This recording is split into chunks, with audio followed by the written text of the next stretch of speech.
Le soleil, la mer, le chant des cigales et les rires des enfants. Autant de sons joyeux qui sont venus animer une partie de mon été. Un été que j'espérais doux et reposant. Et mon vœu a été exaucé. J'avais emmené dans mes bagages un carnet de croquis, des crayons et une petite palette d'aquarelle qui m'accompagne dès que je pars en voyage. Et l'inspiration ne manquait clairement pas dans cette belle Provence où, tout comme Marcel Pagnol, je retrouve les plus beaux souvenirs des vacances de mon enfance.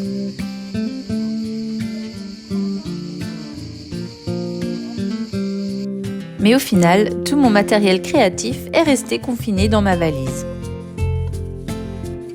Oh, je pourrais invoquer comme excuse le fait que je ne voyage pas seule et que faire attendre le reste de la famille pendant que je me prends pour une impressionniste qui veut capturer l'instant, eh bien, c'est parfois un peu compliqué. Mais en réalité, c'est juste que je n'en avais pas vraiment envie. Cet été, j'avais surtout besoin de m'émerveiller et de me nourrir de toutes ces jolies choses.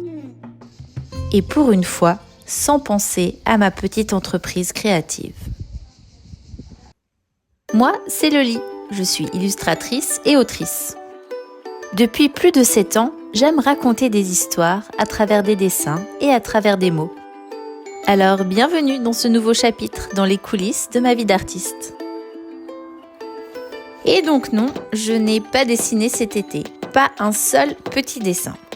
J'avoue que ça ne s'est pas fait sans culpabilité. Tu sais, cette petite voix au fond de moi qui ne me laisse pas de répit et qui a passé son temps à me dire « Mais enfin Loli, quand même, tu as une entreprise à faire tourner et des réseaux sociaux à alimenter. Mais que vont penser les gens si tu ne produis rien pendant 2 mois ?» Eh bien, merdouille la petite voix. Cette fois, j'ai écouté mon besoin de repos et j'ai réussi à complètement déconnecter. Et tu sais ce qu'il y a de bien dans le fait de m'être reposée vraiment pour de vrai ? Eh bien, c'est que quand la rentrée a sonné, j'avais retrouvé ma motivation et mon élan de créativité. Pile pour célébrer les 8 ans de Loli Pumpkin. 8 ans, j'ai du mal à réaliser. Et pourtant, il s'en sont passés des choses durant toutes ces années.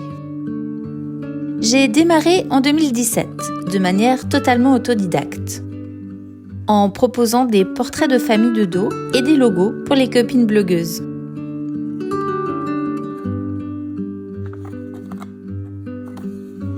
Puis, j'ai été sollicitée pour faire des faire-part de naissance et de mariage.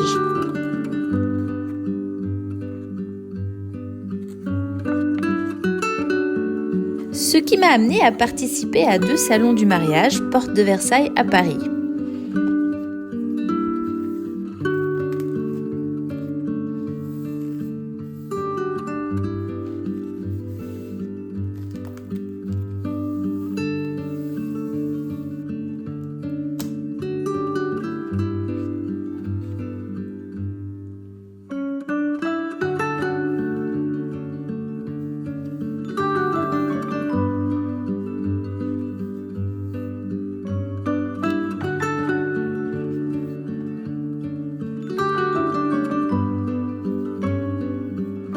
J'ai énormément appris en faisant du dessin de commande.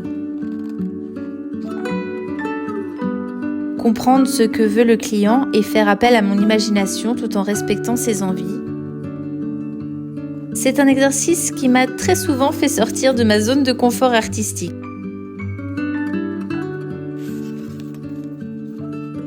Et c'est clairement ce qui m'a fait progresser.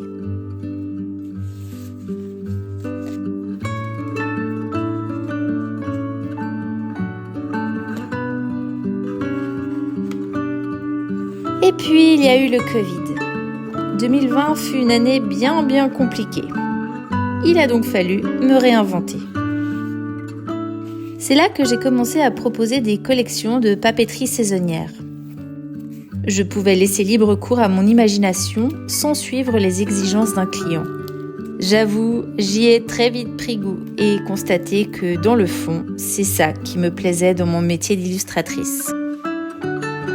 C'est à cette même période qu'a commencé à germer l'idée d'un livre. J'ai toujours aimé écrire, alors pourquoi ne pas concilier les deux ? Mais il faudra attendre encore 3 ans pour que le projet mûrisse.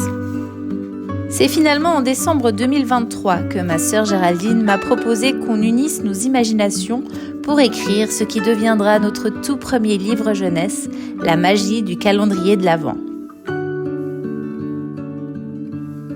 Et voici comment en 8 ans, je suis passée de ça, mon tout premier projet de faire part de naissance, à ça, mon premier livre jeunesse, totalement coécrit et illustré par mes soins. Alors, que retenir de ces 8 années ? Alors, qu'est-ce que je retiens de ces 8 années ? Eh bien, je dirais que la principale chose, c'est que les rêves prennent du temps. Je pense que ces 8 dernières années, j'ai appris que, à force de travail et de persévérance, eh bien, que le temps était mon meilleur allié. Il faut de la patience, alors chose qui, chez moi, n'était pas gagnée. Je suis une grande impatiente sur bien des plans dans ma vie. Vous pouvez demander à mes enfants.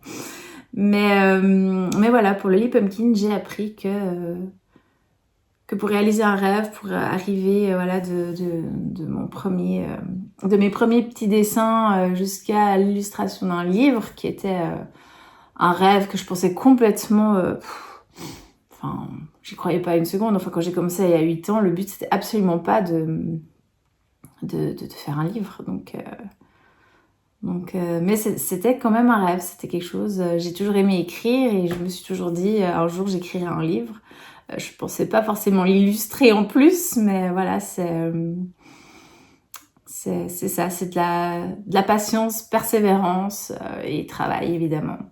Et la seconde chose que je retiens de ces 8 années, c'est que ça vaut toujours le coup de se choisir soi-même. C'est-à-dire que depuis 8 ans, je fais vraiment ce que j'aime, ce que je veux. Beaucoup n'ont pas compris vraiment, ne comprennent toujours pas d'ailleurs, pourquoi ce choix, pourquoi est-ce que je retourne pas au journalisme complètement, pourquoi est-ce que je prends pas un boulot moins compliqué, moins prise de tête et qui rapporte plus. Parce que ça fait 8 ans que je fais vraiment ce que j'aime. Ça fait 8 ans que je vis mon rêve, le mien. Depuis 8 ans, je me suis choisie moi. Et si c'était à refaire, clairement, j'hésiterais pas une seconde.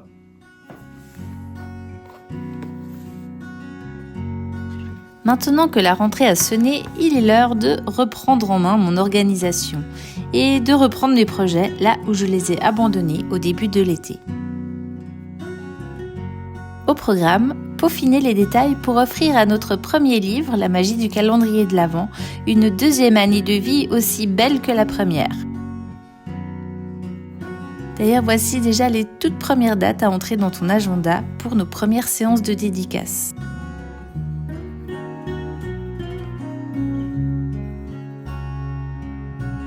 Il va être temps aussi de reprendre le gros projet de ces prochains mois, à savoir la création de notre 2e livre. Un conte d'automne que je coécris à nouveau avec ma petite sœur Géraldine et qui sortira, si tout va bien, à l'automne 2026. Avec l'arrivée de l'automne, ma saison préférée, j'ai aussi très envie de faire quelques illustrations de saison et de retrouver une routine de dessin agréable et efficace.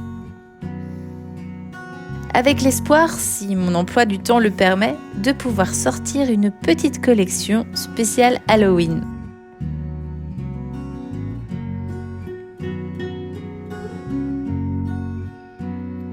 Mais ça, c'est une autre histoire.